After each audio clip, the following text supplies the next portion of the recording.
हे dear student, कैसे हो सब लोग। आई होप आप लोग ठीक होंगे, अच्छे होंगे, स्वस्थ होंगे।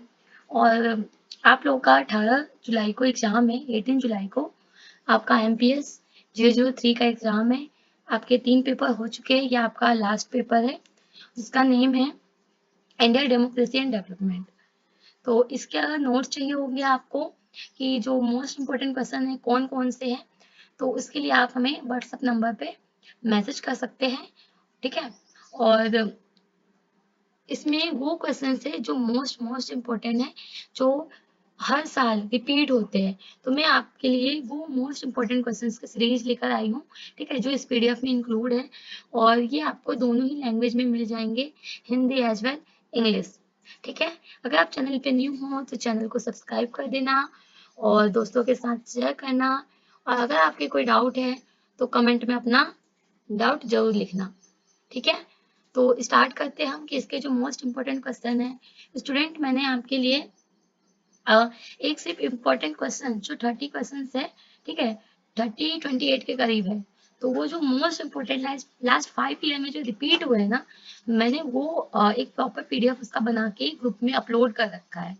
तो वो आपको वहां से अगर आपको देखना है कि कौन कौन से इंपॉर्टेंट क्वेश्चन है तो आप वो देख सकते हो। इसके साथ ही अगर आपको आंसर के साथ चाहिए तो आप इस पीडीएफ में जो जो मैंने ये नोट्स बनाया ना मोस्ट इम्पोर्टेंट क्वेश्चन का, आप वहां से इसको कंप्लीट कर सकते हो। तो फर्स्ट क्वेश्चन क्या है कि संविधान को सामाजिक आर्थिक परिवर्तन का उपकरण मानते हुए उसकी भूमिका का विश्लेषण कीजिए।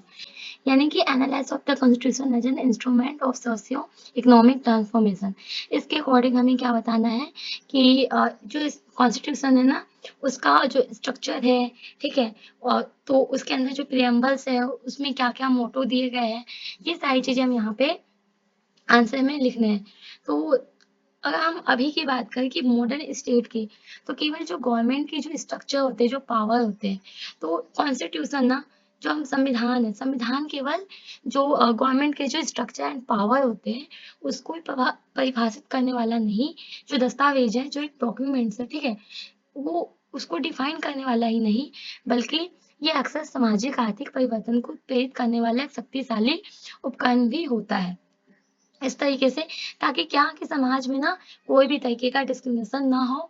ठीक है। जो भी मतलब इकोनॉमिकली सोशली जो भी डिस्क्रिमिनेशन वगैरह होते हैं उसको क्या किया जाए, खत्म किया जाए। तो इसलिए इसको यहाँ पे क्या बोला गया है, मेन आधार माना गया है, बेस माना गया है। अगर हम बात करें कि जो कॉन्स्टिट्यूशन है, ठीक है, जो कॉन्स्टिट्यूशन है यानी जो संविधान है, तो संविधान का जो हम रोल देखते हैं, जो भूमिका है किसमें, किसके परिप्रेक्ष्य में, सामाजिक आर्थिक परिवर्तन के उपकरण के रूप में अगर हम देखें, तो सबसे पहले ना हम इसकी जो प्रियम्बल है हम उसकी बात करेंगे। जो हमारा प्रियम्बल है, प्रस्तावना है, प्रस्तावना में क्या बोला गया है, मेन तो कई सारी चीजें बोले, बट मेन जो है आपका न्याय है, समानता है और जो बंधुत्व है, ठीक है, यानी भाईचारा की भावना, इसको स्थापित करने की बात की गई है, ताकि जो समाज, जो सोसाइटी है, उसका जो निर्माण है वो अच्छे से हो। ठीक है, सभी को दिशा निर्देश मिले और किसी भी आधार पर डिस्क्रिमिनेशन ना हो। सेकंड क्या है, फंडामेंटल राइट्स। यू नो कि जो आपका फंडामेंटल राइट्स है, ठीक है, ये आपके 6 है, जो मौलिक अधिकार है वो 6 हैं। और ये इन 6 के अंदर भी काफ़ी डीप में बताया गया है। जैसे कि आपका पहला हो गया राइट टू इक्वलिटी, जो कि article 14 to 18, and right against exploitation की बात करें तो वो 23 24 में है। ठीक है। वही अगर हम लिबर्टी की बात करें, फ्रीडम की बात करें, तो वो आपका 19 से कितने 22 के बीच में है। ऐसे ही आपके जो सारे आर्टिकल्स है, ठीक है, जैसे 25 से लेकर 28, ठीक है, सामाजिक और वो जो धार्मिक वाला जो है जिसमें धर्म से रिलेटेड है। ठीक है। उसके बाद जो अल्पसंख्यक की बात करते हैं तो वो आपका 29 30 में है। फिर उसके बाद जो आपका कॉन्स्टिट्यूशन रेमेडीज है वो आर्टिकल 32 में है। ठीक है। तो इस तरीके से हमारे जो हमारे जो कॉन्स्टिट्यूशन है, कॉन्स्टिट्यूशन में जो फंडामेंटल राइट्स है उसको भी अच्छे से दिया गया है। इसके अलावा अगर हम बात करें डीपीएसपी की, यानी राज्य की नीति निर्देशक तत्व, जिसको बोलते हैं directive principle of state policy, DPSP, ये भी हमारे कॉन्स्टिट्यूशन के जो पार्ट 4 है उसमें दिया गया है। और ये इसलिए दिया गया है ताकि जो सामाजिक आर्थिक जो परिवर्तन है उसके लिए राज्य के जो दिशा निर्देश है उसको मतलब एक प्रॉपर तरीके से चला सके। एंड हाँ, जो आपका फंडामेंटल राइट्स है ना, ये हमारा जो इंडियन कॉन्स्टिट्यूशन है, ये आर्टिकल किसमें 14 से स्टार्ट है 32 तक, और ये जो पार्ट है ये पार्ट 3 में गिवन है। ठीक है, उसके बाद ये जो है जो डीपीएसपी है ये न्यायालय द्वारा नहीं दिया गया है। ठीक है, ये नैतिक मार्गदर्शक सिद्धांत के रूप में कार्य करता है। इसमें जो आर्टिकल्स है जैसे कि पर्याप्त आजीविका के साधन, ठीक है, एडवोकेट मीन्स द लाइवलीहुड, जो कि आर्टिकल 39A में दिया गया है। इसमें क्या कहा जाता है कि the rights of all citizen to acquire advocate mean of livelihood. ठीक है, फिर दूसरा है संसाधनों का क्या समान वितरण, यानी कि जो आपका 39 है आर्टिकल, उसके बी में close B and close C में क्या बोला गया है कि जो भी आपके रिसोर्सेस है ना उसका इक्वल, ठीक है, यानी कि सबको बराबर मिले, उसका जो डिस्ट्रीब्यूशन है क्या हो, इक्वल हो, यानी कि जो ऑनरशिप है एंड जो कंट्रोल है जो भी सोर्सेस, जो भी मटेरियल रिसोर्सेस के जो कंट्रोल है, ठीक है, वो क्या होना चाहिए, सबको प्रॉपर, यानी जो भी सामूहिक हित है, ठीक है, सबको प्रॉपर मिलना चाहिए, सभी को प्रॉपर तरीके से देना चाहिए। ठीक है, इसके बाद जो सामान्य कार्य करने के लिए जो वेतन है, जो कि आपका 39 ही क्लोज डी में दिया गया कि जो भी फीमेल हो या मेल हो, अगर दोनों ही समान काम करते हैं तो उनको जो सैलरी मिलेगी, जो इनकम होंगे उनके, वो सेम होंगे। फिर उसके बाद काम का जो अधिकार है, शिक्षा और लोक सहायता, जो कि आपका आर्टिकल 41 में क्या कहा जाता है कि जो बेकारी है, क्या कि जो आप बेकारी है, यानी कि आपको क्या राइट टू वर्क है, एजुकेशन है, public assistance in the case of unemployment, old age, sickness and disablement. ठीक है, एंड नेक्स्ट क्या है कि just and human condition of work, ये आपका आर्टिकल 42 में कहा गया है कि प्रोविजन ऑफ मैटरनिटी रिलीफ मिलनी चाहिए, जो भी मैटरनिटी है ना, मैटरनिटी का जो रिलीफ है वो सभी को मिलना चाहिए। ठीक है, जो मतलब जैसे फीमेल के साथ ये होता है, फीमेल में मतलब फीमेल को जो ये राइट है ये स्पेशल मिलना चाहिए कि जब भी उस कंडीशन में हो उनको रिलीफ देना होगा। फिर उसके बाद है निर्वाह मजदूरी, ठीक है, जो कि जिसको बोलते हैं लिविंग वेजेस, जो एक वर्कर की जो लिविंग वेजेस है, जो आर्टिकल 43 में बोला गया है कि जो उनका जो एक फिक्स है ना लिविंग वेजेस, वो उनको मिलना चाहिए। And promotion of interest of weaker section, ठीक है, जो भी वीकर सेक्शन है उनको क्या कहना चाहिए, उनके जो हित है, उनके जो इंटरेस्ट है उसको क्या करना है, प्रमोट करना है। इसमें कौन कौन से आ जाएंगे लोग, जैसे कि आपका आ जाएगा इसमें जो भी शेड्यूल कास्ट है, ठीक है, एंड शेड्यूल ट्राइब्स है, एंड अदर जो वीकर सेक्शंस है, ठीक है, वो जो लोग हैं उनके लिए, उनके इंटरेस्ट के लिए हमें यहाँ पे वर्क करना है, उनका प्रमोशन करना है। आर्टिकल किसमें बोला गया, ये 46 में। ठीक, उसके बाद यहाँ पे जो न्यूट्रिशंस है, क्या जो न्यूट्रिशंस है एंड जो स्टैंडर्ड लिविंग है, यानी पोषण स्तर, जो आपका न्यूट्रिशन का जो लेवल है और जो उनका जीवन का जो स्तर है, इनमें क्या किया जाना चाहिए, सुधार किया जाना चाहिए। ठीक है, राज्य का ये कर्तव्य होगा कि अपने जो लोग हैं उनके जो न्यूट्रिशन लेवल है एंड जो उनका जीवन स्तर है उनको ऊंचा करे, शारीरिक जो स्वास्थ्य है उनमें सुधार करे, आर्टिकल 47 में बोला गया। इसके अलावा और भी पॉइंट्स है, जैसे कि आर्टिकल 40 में क्या कहा गया कि जो ग्राम पंचायत है, जो ग्राम पंचायत है ना, यानी विलेज पंचायत, उसका क्या करना चाहिए, ऑर्गेनाइजेशन किया जाना चाहिए। ठीक है, उसके अलावा एबोलिशन ऑफ फ्यूडल सिस्टम, जो फ्यूडल सिस्टम है ना, इसको क्या किया जाना चाहिए, खत्म किया जाना चाहिए, एबोलिश किया जाना चाहिए। ठीक है, क्योंकि फ्रीडम के बाद संविधान में जो जमींदारी प्रथा थी, जो सामंती व्यवस्था, उसको समाप्त करने के लिए कानूनी जो अधिकार थे वो दिए गए थे। भूमि सुधार कानूनों को प्राप्त जो भी पारित करने के लिए जो अनुच्छेद थे, जैसे 31A और 31B जैसे संवैधानिक संशोधन किए गए ताकि भूमि का अधिक न्यायसंगत वितरण सुनिश्चित किया जा सके और गरीब जो गरीबी है ना ग्रामीण स्तर पे, उसको क्या किया जाए, कम किया जाए। फिर है रिजर्वेशन पॉलिसी, कि रिजर्वेशन भी दिया जाए, जो जैसे जो पिछड़े लोग हैं, ठीक है, जो एससी हो गए, एसटी हो गए, या इनको ना शिक्षा स्थानों में, सरकारी नौकरी में क्या है, इनको एक रिजर्वेशन दिया गया ताकि क्या ये जो मतलब इनके टाइम पे जो पास्ट में इनके साथ जो असमानता हुई थी उनको कम किया जा सके, ठीक है, और सबको इक्वल में लाया जा सके। उसके अलावा इसमें क्या क्या है, हमारी जो कॉन्स्टिट्यूशन में ये सारी चीजें हैं, हमारे कॉन्स्टिट्यूशन में है। जैसे लोकल सेल्फ गवर्नेंस, जो कि जो हमारा जो 73rd एंड 74th अमेंडमेंट हुआ था, उसके तहत ये जो पंचायती राज है ना वो, एंड जो म्यूनिसिपैलिटी है उसको एक संवैधानिक दर्जा देकर सत्ता में उसका विकेंद्रीकरण किया गया था। ये ना स्थानीय स्तर पर लोगों की भागीदारी सुनिश्चित करता है और उन्हें अपनी विकास प्राथमिकताओं को तय करने का क्या अधिकार देता है, जिससे जो भी समावेशी और जन केंद्रित विकास है वो संभव हो सके। जुडिशियल रिव्यू एंड एक्टिविज्म, ये क्या होता है कि आपका जो जुडिशियल है, ठीक है, जो न्यायपालिका है, न्यायपालिका ने भी संविधान की क्या किया है, व्याख्या की है, डिफाइन किया है उन्होंने भी। जो जनहित याचिका है जिसको बोलते हैं PIL, पब्लिक इंटरेस्ट लिटिगेशन, उसके माध्यम से जो न्यायपालिका है ये क्या करती है कि जो सामाजिक आर्थिक जो अधिकार है, जैसे कि एजुकेशन, ठीक है, स्वच्छ पर्यावरण का अधिकार, आजीविका का अधिकार, इसको लागू करने में सक्रिय भूमिका निभाई है। भले उस संविधान में स्पष्ट रूप से मौलिक अधिकार के अंदर हो ना हो, बट इनमें वो क्या करते हैं, भूमिका निभाते हैं ताकि सभी इसमें क्या मतलब अच्छे से सब लोग इसमें जो ये आप जो अधिकार है ये लागू हो सके सबके लिए। लेकिन इसके अलावा क्या है, कुछ चैलेंजेस है, ठीक है, एंड कुछ लिमिटेशंस है, चुनौतियां है और सीमाएं हैं। जैसे कि जो राजनीतिक इच्छा शक्ति है उसका यहाँ पे क्या है, अभाव है, ठीक है, लेक ऑफ पॉलिटिकल विल है, सोशल रेसिस्टेंस है, क्योंकि इसमें क्या होता है कि बहुत सारी ऐसी है संरचना है जो इन सब चीजों का विरोध करती है। इसके अलावा कुछ इकोनॉमिकली कॉन्स्ट्रेंट्स है, ठीक है, जैसे इकोनॉमिक जो होती है बाधा है कि जो कल्याणकारी योजना और सामाजिक कार्यक्रम है उसको लागू करने के लिए जो पर्याप्त वित्तीय संसाधन है वो आवश्यकता होती है। लेकिन कभी कभी क्या होता है, विकासशील देशों में ना ये इसकी कमी हो जाती है, जिसके कारण क्या ये बाधा उत्पन्न कर सकती है। फिर उसके बाद पीस ऑफ इम्प्लीमेंटेशन, यानी कि जो कार्यान्वयन है उसकी गति, कभी कभी ये जो प्रोसेस है ना ये काफी ज्यादा टफ होता है, कॉम्प्लेक्स होता है ये जो प्रोसेस है, ठीक है, एंड डिस्पाइट कॉन्स्टिट्यूशन प्रोविजंस हो जाते हैं।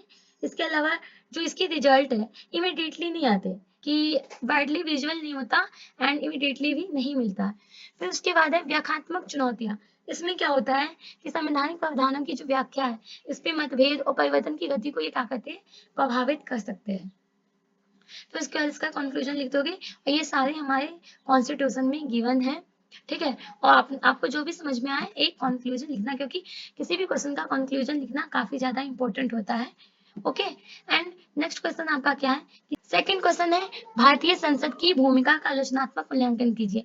इट मीन आपको यहाँ पे क्या करना है कि रोल ऑफ इंडियन पार्लियामेंट बताना है और उसको क्या करना है, क्रिटिसाइज भी करना है। तो जब ये क्रिटिसाइज की बात आए तो पहले अच्छी अच्छी चीजें बताओ, फिर उसकी कमियां एंड लिमिटेशंस बता दो। ओके, एंड इसकी बात करें हम किसकी, जो भारतीय संसद है, तो जो हमारा संसद है हमारे लोकतांत्रिक गणराज्य की जो सबसे सर्वोच्च विधायी संस्था है, जिसे भारत के संविधान द्वारा राष्ट्र के लिए कानून बनाने, सरकार पर नियंत्रण एंड जनता का प्रतिनिधित्व करने और राष्ट्रव्यापी जो बहस के जो मंच है उसको प्रदान करने की जो पावर है वो यहाँ पे दी गई है। भारत की जो संप्रभुता है, ठीक है, तो भारत की जो संप्रभुता है उसका प्रतीक और करोड़ों भारतीयों की आकांक्षाओं के क्या करता है, प्रतिबिंबित करता है। ये जो संसदीय लोकतंत्र है, ये संसदीय लोकतंत्र में संसद की जो भूमिका है केवल कानून पारित करने तक ही सीमित नहीं होता। ऐसा नहीं कि सिर्फ कानून बनाया तो बस हो गया, नहीं, बल्कि ये जो कार्यपालिका है, कार्यपालिका की जो जवाबदेही है, कभी वो क्वेश्चन पूछ सकता है, ठीक है, जो सामाजिक राजनीतिक हित है उसको एक मंच पे लाने के लिए क्या इम्पोर्टेंट रोल प्ले करता है, ठीक है, ये संसद की बात हो रही है।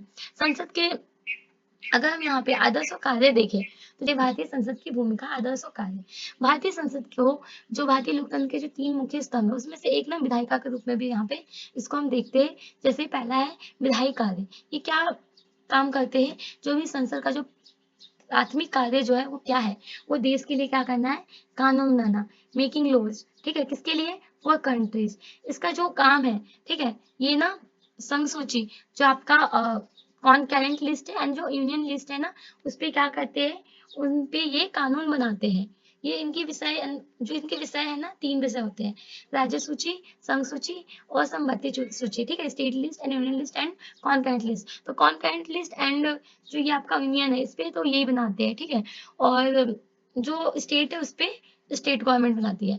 तो यहाँ पे ये क्या है, ये इन विषयों पे क्या करते हैं, कानून बनाते हैं और ये मौजूदा कानून में संशोधन करती है या फिर उन्हें क्या कर सकती है, निरस्त भी कर सकती है, या क्या कर सकती है, उन्हें जो कानून बन रहे हैं, जो लॉ बन रहे हैं, उनको रिवर्स, जो ये कानून बन रहे हैं उनको वो निरस्त भी कर सकती है। ठीक है, कानून निर्माण की प्रक्रिया में काफी ज्यादा यहाँ पे क्या होता है, कानून ना इजिली नहीं बनता, उसमें काफी ज्यादा चर्चा होती है, काफी ज्यादा बहस होते हैं, डिबेट्स होते हैं।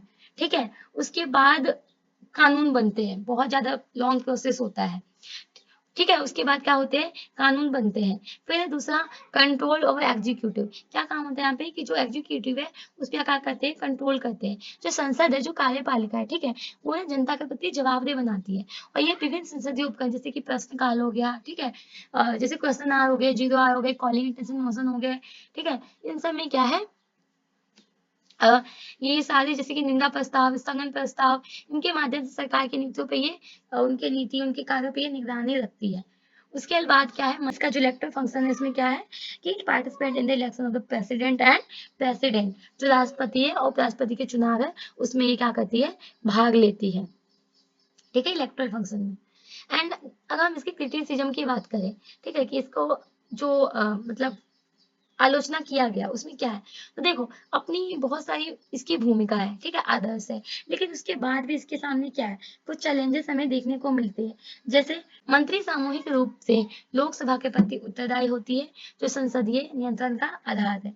नेक्स्ट क्या है इसका, इसका ही पॉइंट है कि वित्तीय कार्य, जो पैसे की थैली की संरक्षक है उसके रूप में इसको माना जाता है, कि मतलब जितने भी यहाँ पे फाइनेंशियल कंडीशंस होंगे, ठीक है, कोई भी काम होंगे लेन देन पैसे का, तो वो कौन करता है, वो इसी के अंदर आ जाता है। ठीक है, तो कोई भी कर बिना संसद की मंजूरी के लगाया नहीं जा सकता, ना ही क्या किया जा सकता है, एकत्रित किया जा सकता है। ये केंद्रीय बजट को मंजूरी देता है, जिससे सरकार की जो आय है, व्यय है, उसका ये क्या होता है, एक विवरण होता है। यह जो सरकारी खर्चे उस पर नियंत्रित करने के लिए अलग अलग समितियां बनाता है, जैसे कि लोक लेखा समिति, प्राकलन समिति, और इन सब समितियों के माध्यम से ये क्या करता है, उस पर कंट्रोल करता है।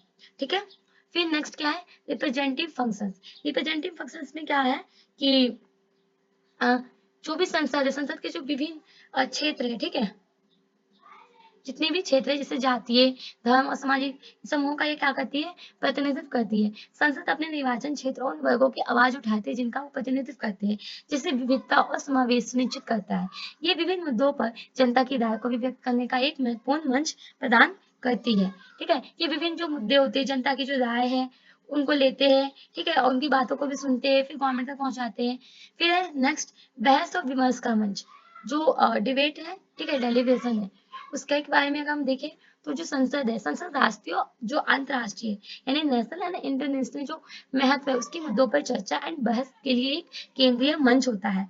यह विभिन्न दृष्टिकोणों को सामने लाता है और सार्वजनिक नीति के लिए सहमति बनाने में क्या करता है, ये हेल्प करता है। ठीक है, संविधान में संशोधन मेन है, ये तो बहुत इंपॉर्टेंट है कि जो संसद है उस संविधान में अमेंडमेंट करने की शक्ति उसको प्राप्त है, जिससे क्या संविधान में जो है, ठीक है, संविधान वो बदलती सामाजिक आर्थिक आवश्यकता के अनुसार उसमें वो चेंज कर सकता है, जो भी ठीक लगे time to time. And favour and shorter session, इसमें क्या होता है कि जो संसद के जो सत्र है उसकी जो संख्या है वो बहुत कम, एंड जो कार्य दिवस है वो लगातार उसमें क्या आती है, कमी आती है। कम सत्रों के कारण विधेयकों को, जो भी विधेयक है, जो भी वहां पे जो बिल पास होना है, ठीक है, उस पर क्या होता है कि प्रॉपर अच्छे से उसमें डिस्कशन नहीं हो पाता, जो भी बिल है ना उस पर अच्छे से डिस्कशन नहीं हो पाता, जिसके कारण जो कानून है, कानून तो देखो कानून बन रहा है बट वहां पे क्या है, उस पर अच्छे से डिस्कशन ही नहीं हो रहा, पता ही नहीं चल रहा उसके फायदे क्या है, उसके मतलब क्या क्या हार्म हो सकते हैं उससे, तो जब पता ही नहीं चल रहा तो इसलिए क्या उसकी जो गुणवत्ता है वो इफेक्ट करता है। नेक्स्ट है वीकिंग ऑफ लेजिस्लेटिव प्रोसेस। इसमें क्या होता है कि जो विधेयक है, विधेयक शीघ्रता से पारित करना, अक्सर जो महत्वपूर्ण विधेयक है वो बिना पर्याप्त बहस और संसदीय समिति को भेजे ही जल्दबाजी का में उसको क्या कर दिया जाता है, मतलब पारित कर दिया जाता है। उसके बाद जो उसकी कानून की जो गुणवत्ता है वो भी तो प्रभावित होगी ना। अब एकदम से तुम कोई भी लॉ ला रहे हो, ठीक है, पास कर रहे हो, उसे कोई भी कानून लेकर आए पास कर दिया, उसमें ना तो डिस्कशन हुआ ना कुछ पता चला उसका, ठीक है, तो ये चीज होती है कि उस पर काफी ज्यादा इफेक्ट पड़ता है। जो आपका ये जो weakening of the legislative process है ना, ये 3 कैटेगरी में होती है, जैसे कि hasty passes of bills and increasing use of ordinance and decreasing roles of committee. अगर हम बात करें कि जो आपका इंक्रीजिंग यूज ऑफ ऑर्डिनेंस है, तो इसमें क्या है कि जो कार्यपालिका है ना, कार्यपालिका के द्वारा जो ऑर्डिनेंस है उसके बढ़ते प्रयोगों से संसद की जो कानून बनाने की शक्ति है उसका काफी ज्यादा अतिक्रमण होता है, जो कि लोकतांत्रिक सिद्धांतों के विपरीत है। एंड अगर हम बात करें डिक्रीजिंग ऑफ रोल कमेटी की, तो यहाँ पे क्या है, ये जो इसकी जो संसदीय समिति है ना, इसकी यहाँ पे भेजा मतलब जो विधेयक है, विधेयक को संसदीय समितियों में भेजने की प्रवृत्ति में कमी है, जिससे यहाँ पे क्या होता है कि प्रॉपर डिस्कशन नहीं हो पाता, जो इनपुट है वो नहीं मिल पाता, आम सहमति बनने का जो अवसर है वो भी कम हो जाता है। एंड नेक्स्ट क्या है, कार्यपालिका का जो बढ़ता प्रभुत्व है, यानी कि यहाँ पे आ जाएगा आपका कि दल बदल, विरोधी कानून और पार्टी व्हिप के कारण जो होता है, जो व्यक्तिगत स्वतंत्रता है और जो विचार है व्यक्त करने की जो क्षमता है वो एक लिमिट में हो जाती है। सरकार के पास बहुमत होने पर जो विपक्ष की आवाज है वो उसको दबाना आसान हो जाता है, जिससे कार्यपालिका की जवाबदेही पे क्या होता है, असर पड़ता है। विपक्ष की कमजोर भूमिका और व्यवधान, इसमें क्या है कि एक मजबूत और प्रभावी विपक्ष का अभाव जो संसद है, संसद के काम काज को क्या करता है, प्रभावित करता है। विपक्ष की जो भूमिका है वो सरकार को चुनौती देना है, नीतियों की आलोचना करना है, बल्कि मतलब और भी काम है इसके, जैसे वैकल्पिक दृष्टिकोण प्रस्तुत करने की भी होती है। जो विपक्ष होते हैं ना, जो अपोजिशन पार्टी होती है, वो ना डिस्ट्रप्शंस और जो हंगामे हैं उस पर ज्यादा निर्भर करते हैं, डिपेंड होते हैं, बजाय किसकी जो भी रचनात्मक बहस और चर्चा है उसके। ठीक है, जिससे क्या होता है, बहुमूल्य समय जो होता है क्या होता है, बर्बाद हुआ। अब देखो ना, हंगामे हो रहे, आंदोलन हो रहे इस तरीके से, तो उस पर तो क्या टाइम तो वेस्ट होगा ही, है ना। उसके बाद है decline in performance of MPS. इसमें क्या होता है कि जो भी आपका जो मेंबर ऑफ पार्लियामेंट है, ठीक है, जो भी कई संसद के जो सांसद के सदनों में जो उपस्थित चर्चाओं में भागीदारी जो होती है संतोषजनक नहीं होती है। संसद में बार बार होने वाले जो व्यवधान है, नारेबाजी के कारण टाइम तो वेस्ट होता ही है, जिससे पैसे भी बर्बाद होते हैं। ठीक है, और इससे क्या होता है, जो विधायी कार्य है उसमें बाधा उत्पन्न होती है। उसके बाद है increase in member with criminal background. हाँ, ये भी इम्पोर्टेंट है कि बहुत सारे जो ऐसे आपराधिक पृष्ठभूमि वाले व्यक्ति की जो संख्या है वो बढ़ती चली जाती है। ठीक है, धन बल, बहुबल, इनका भी उपयोग किया जाता है। मीडिया मीडिया के जो जनसंपर्क है उस पर अत्यधिक हम निर्भर होते हैं। संसदीय बहस और प्रदर्शन अक्सर मीडिया कवरेज और जनसंपर्क पर अधिक केंद्रित हो जाते हैं, बजाय किसके कि जो ठोस नीति निर्माण हो, गंभीर विचार विमर्श हो, उसके बजाय किस पे होते हैं ये कि जो भी मीडिया है ना, वो जो चीजें होती है मीडिया, वो चीजों को बढ़ा चढ़ा के बताने लगती है। ठीक है, उसके बाद है जन भागीदारी ने राजनीतिक दलों को कैसे प्रभावित किया। जो आपका पब्लिक पार्टिसिपेशन है, ठीक है, जो पब्लिक पार्टिसिपेशन इन्फ्लुएंस है, इसने पॉलिटिकल पार्टी पे कैसा अपना प्रभाव डाला है। तो ये जो है जन भागीदारी, इसमें क्या होता है कि जो नागरिक है सब लोग क्या करते हैं, पार्टिसिपेट करते हैं, केवल मतदाता बनते नहीं है, बल्कि जो नीति निर्माण है, ठीक है, शासन और अपने अधिकार की रक्षा के लिए सीधे तौर पर भागीदारी करते हैं वहां पे।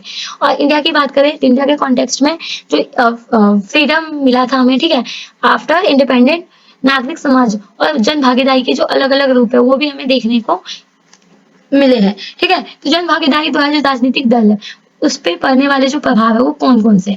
तो देखो, अगर लोग ज्यादा पार्टिसिपेट करेंगे यहाँ पे तो जवाबदेही बढ़ेगी, बढ़ेगी कि नहीं। देखो, जन भागीदारी होगा, सार्वजनिक विरोध होंगे, प्रदर्शन होंगे, आंदोलन होंगे, नागरिक समाज संगठन बनेंगे, तो इनके माध्यम से क्या होगा, जो लोग हैं वो गवर्नमेंट से क्या करेंगे, जवाब मांगेंगे। जनता जो है किसी मुद्दे पे एकजुट होकर अपना आवाज उठाती है, दबाव डालती है कि उसकी जो मुश्किल है उनको अनदेखा नहीं किया जाना चाहिए, उनके हित में काम किया जाना चाहिए, ये चीज हो जाती है। ठीक है, जैसे एग्जाम्पल में हम देखें तो भ्रष्टाचार विरोधी आंदोलन जो कि 2011 बारे में, ठीक है, उसमें क्या हुआ था कि एक जन आंदोलन के रूप में इतनी शक्ति प्राप्त की कि उसने यूपीए गवर्नमेंट और जो अन्य राजनीतिक दल है उसके भ्रष्टाचारों के जो मुद्दे हैं उस पर गंभीर रूप अपनाने के लिए उसने विवश कर दिया।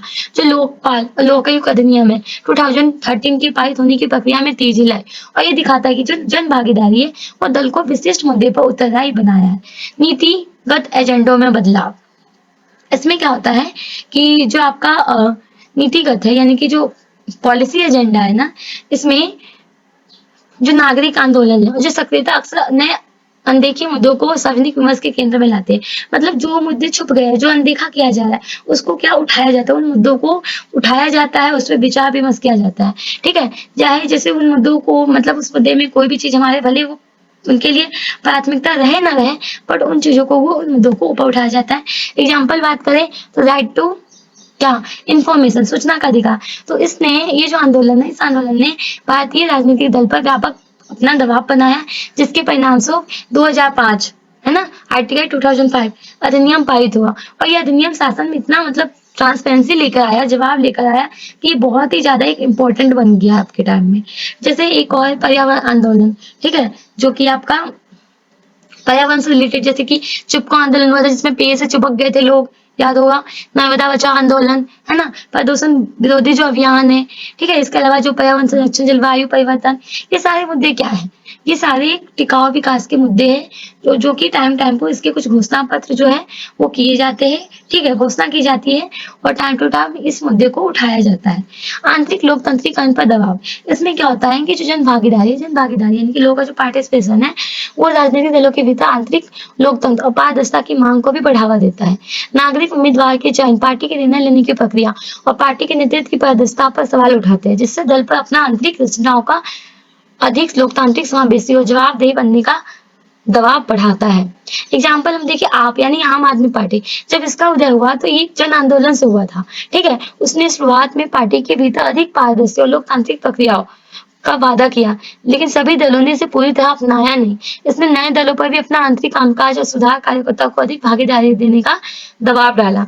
फिर है नए राजनीतिक, अब दिन पर दिन जो भी नए पार्टी है, जो नए दल है, उनका भी उदय हो रहा है, वो भी इमर्ज कर रहे हैं। जैसे एग्जाम्पल में हम देखें तो जो अन्ना हजारे है, तो उसके नेतृत्व में एक जन लोकपाल आंदोलन जो कि 2011 में सीधे तौर पर आम आदमी पार्टी के गठन को जन्म दिया और ये पार्टी पूरी तरह से जन भागीदारी के सिद्धांतों पे आधारित थी। इसने दिल्ली में, पंजाब में अपना क्या किया, सत्ता हासिल कर लिया और भारतीय राजनीति में क्या हुआ, एक नया पहचान बनाया। इसके बाद है चुनावी परिणामों पर सीधा प्रभाव। अब जब जन भागीदारी होगी, चाहे वो विरोध हो, ठीक है, अभियान हो, स्वयंसेवी गतिविधियों के माध्यम से, किसी भी तरीके से हो, तो ये क्या करता है, ये जो चुनावी प्रक्रिया होती है उसमें ये सफलता विफलता का जो एक मतलब इम्पोर्टेंट रोल है वो प्ले करता है। अगर हम देखें 2020-21 वाला किसान आंदोलन जो पीजिन मूवमेंट हुआ था, जिसने केंद्र सरकार को जो विवादास्पद कृषि कानून थे उसको वापस लेने के लिए मजबूर किया। हमने इस आंदोलन में क्या देखा कि राजनीतिक दलों किसानों के मुद्दों पर अपनी स्थिति स्पष्ट करने और भविष्य के चुनावों में उनके समर्थन को ध्यान में रखने के लिए प्रेरित किया। पंजाब और उत्तर प्रदेश जैसे जो राज्य थे उसमें चुनाव परिणामों पर इस आंदोलन का स्पष्ट प्रभाव देखा गया। जहाँ जो मतदाता है उन्होंने उन दलों को पुरस्कृत दंडित किया जिन्होंने आंदोलन का समर्थन किया, विरोध किया गया। अगर इसमें और भी पॉइंट है, जैसे कि यहाँ हम नेक्स्ट क्या है कि पारंपरिक दलगत संरचनाओं की चुनौती, यानी कि जो चैलेंजेस है ट्रेडिशनल पार्टी के, तो उसमें क्या है कि जो सोशल मीडिया, ठीक है, सोशल मीडिया नागरिक समूह के माध्यम से अक्सर पारंपरिक राजनीतिक दल चैनलों को दरकिनार करती है, ठीक है। ये राजनीतिक दल को अपनी पुरानी पदानुक्रमित कार्य प्रणाली पर पुनर्विचार करने के लिए मजबूर करती है। यदि दल अनुकूल नहीं करते तो जनता से सीधा संवाद स्थापित नहीं करते, वे अपनी प्रासंगिकता खोने का जोखिम उठाते हैं। एग्जाम्पल में हम देखें तो जो महिला अधिकार आंदोलन है और विभिन्न सामाजिक न्याय आंदोलन है, राजनीतिक दलों को न केवल अपने घोषणा पत्रों में महिलाओं का सशक्तिकरण और सामाजिक न्याय के मुद्दों को शामिल करने के लिए मजबूर किया, बल्कि उन्हें महिला प्रतिनिधित्व बढ़ाने और हाशिए पर पड़े समुदायों को मुद्दों को भी गंभीरता से लेने के लिए प्रेरित किया। तो इस तरीके से ये क्वेश्चन हमारा कंप्लीट हो गया और फिर उसके बाद आप इसमें एक कंक्लूजन लिख दोगे, ठीक है। तो ये क्वेश्चन हमारा कंप्लीट हो गया।